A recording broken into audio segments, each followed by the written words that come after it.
Hi people. When Yellowstone creator Taylor Sheridan announced that he is preparing for 2 spin-offs, we had so many ideas that could be adapted to the series since Yellowstone has so many to offer. We could witness John's youth and his relationship with his father. We could focus on a new series based on a Native American character's perspective. Or we could simply explore the market equities more deeply and figure out the company's other evil businesses outside Montana. Although we're still behind our ideas as good concepts for spin-offs, we have to admit that Sheridan's ideas were as good as ours, if not better. He decided to make a spin-off on 4/6's ranches in Texas, which he recently bought. It was exciting news because the ranch is one of the oldest ranches in not only the US, but also the world, and it's still active. We cannot wait for this spin-off since we believe it will have some documentary-like features that will take a glimpse of daily life in a real, traditional ranch. The other idea of Sheridan was even more exciting, as he traveled back in time to the 19th century and decided to tell the story of the early Duttons, even before they built the Yellowstone Ranch. So far, we're still yet to welcome 4/6's. However, 1883 has already blessed us with 3 brilliant episodes that we love so much. The latest installment to the series was titled River, referring to the Red River that is located on the border of Texas with Oklahoma today. Since the Duttons, alongside a big group of German migrants, are heading towards the north with the hope of a better life, this river has major importance for them. To reach the north, they need to go across the river, which is a difficult task.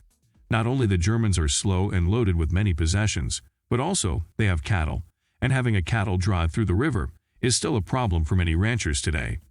Now that we got the idea of where the episode received its title, we can take a look at the actual events that marked the episode. But first, let's remember what had happened before. In the first episode, we watched the Duttons reaching Texas and trying to figure out what will they do next. Even though they were determined to move to the north, they were oblivious to how to do it. The harsh conditions of Texas forced them to take a quick decision and align with a local businessman who is about to guide a group of German migrants to the north. In the second episode, we saw this odd group of people finally camping at a riverside just outside Texas. Although they took the road, they required battles for the food supply.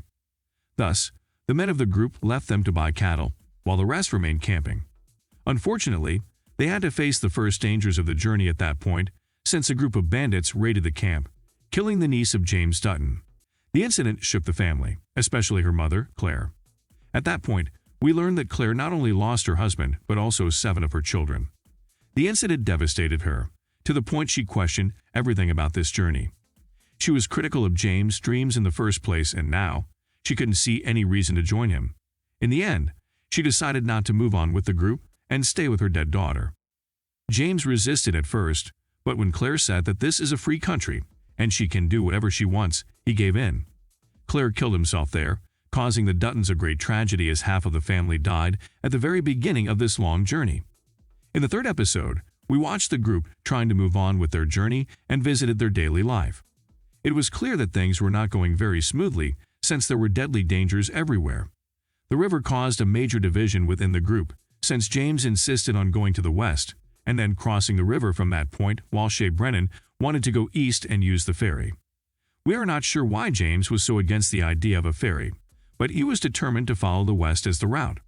Shay was concerned since such a choice would have caused the journey to lose 3 weeks. If they lose that much time, they will certainly have to ride during the winter as well, which is the most undesirable outcome. And yet, he couldn't afford to lose James as he is quite handy when it comes to taking care of things.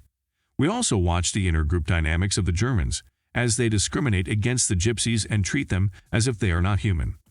We witnessed a widowed gypsy woman suffering since others in the group stole her food. The incident caused Shay to go mad. He broke the wagon of the thieves and warned everybody that anyone who steals from someone would stay where they are and cannot join the journey. The incident caused the group to riot against Shay, as they couldn't understand how a gypsy can be preferred against a German. They claim that they can go on without the guidance of Shay as they don't need him. And yet, Shay, through showing off his talents in using a shotgun, proved that they are not ready to face the road or its dangers. Overall, the third episode of the series wasn't a particularly interesting one, as it focused on getting to know the characters better and exploring the group dynamics. Still, we feel like it laid a concrete ground on what to expect from the upcoming episodes, and we cannot wait for it. What did you think of the river? Do you think we will see more riots among the German migrants? Do you think James was right in wanting to go to the West? Let us know what you think in the comments below. Thank you for watching. See you soon.